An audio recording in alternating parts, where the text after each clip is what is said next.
साथियों नमस्कार, मैं डॉक्टर सुरेश पांडे आप सभी को मकर संक्रांति पर्व की बहुत बहुत शुभकामनाएं। मकर संक्रांति पर्व उल्लास का पर्व है और पतंग उड़ाने का पर्व है।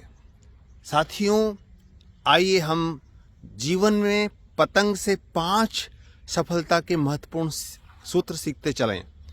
पहला सूत्र है, जब आप पतंग उड़ाते हैं तो पतंग को आप सावधानी पूर्वक देखते हैं, इंस्पेक्शन करते हैं कि कहीं कोई पतंग के कागज में कोई छेद तो नहीं है या फिर कहीं से पतंग टूटी तो नहीं हुई है।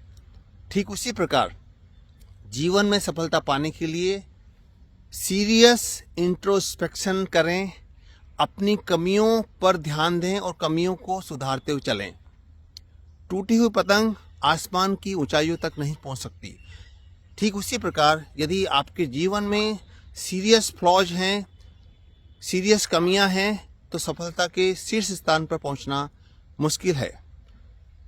जब आप पतंग उड़ाते हैं और कोई आपकी पतंग काट देता है तो उस समय आप बिना किसी समय गंवाए तुरंत दूसरी पतंग उड़ाने की तैयारी कर लेते हैं और दूसरी पतंग आसमान की ओर छोड़ देते हैं। ठीक उसी प्रकार जीवन में यदि आप एक बार, 2 बार, 3 बार असफल हो जाते हैं तो निराश न हो। फिर से पूरी मेहनत से पिछली गलतियों से सीखते हुए तैयारी करें और सफलता के मुकाम पर पहुंचें।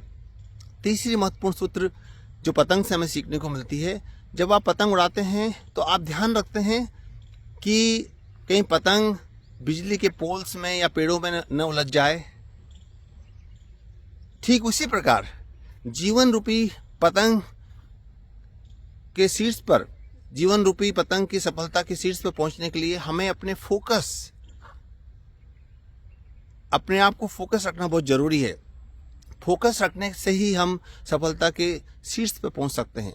चौथी महत्वपूर्ण सूत्र है पतंग से कि जब पतंग आसमान की ऊंचाइयों पर पहुंचती है उस समय हमें काफ़ी पेशेंस और डिटर्मिनेशन की ज़रूरत होती है। हजारों पतंग मकर संक्रांति पर लाखों पतंग उड़ाई जाती हैं, लेकिन कुछ ही पतंगें आसमान की ऊंचाइयों तक पहुंचती हैं। उसके लिए धैर्य यानी कि पेशेंस की ज़रूरत होती है। जीवन में इसी प्रकार यदि आप सफल होना चाहते हैं, किसी फील्ड में आप अपनी मास्टरी हासिल करना चाहते हैं, तो उसके लिए आपको धीरज रखना होगा, पेशेंस रखना होगा। 5वां सूत्र है कि जब आप पतंग उड़ाते हैं तो पतंग की डोरी को आप खींचते हैं और उसको ढील देते हैं, और आपको यह आर्ट आना बहुत ज़रूरी है कि कहाँ कब डोरी को रिलैक्स करना है और कब डोरी को खींचना है। जीवन में उसी प्रकार सफलता पाने के लिए हमें कुछ चीज़ों को गिव अप करना पड़ता है और कुछ चीज़ों को होल्ड रखना पड़ता है। अपनी क्वालिटीज़ को, अपनी गुणों को बिल्कुल होल्ड करके रखें और अपनी बुराइयों को गिव अप करते चलें। साथियों आपको मकर संक्रांति की बहुत बहुत शुभकामनाएं। पतंग से हम इन 5 सूत्रों को सीखते हुए अपने जीवन में सफलता के शीर्ष पर पहुंच सकते हैं। धन्यवाद, नमस्कार। डॉक्टर सुरेश पांडे, सुई नेत्र चिकित्सालय कोटा।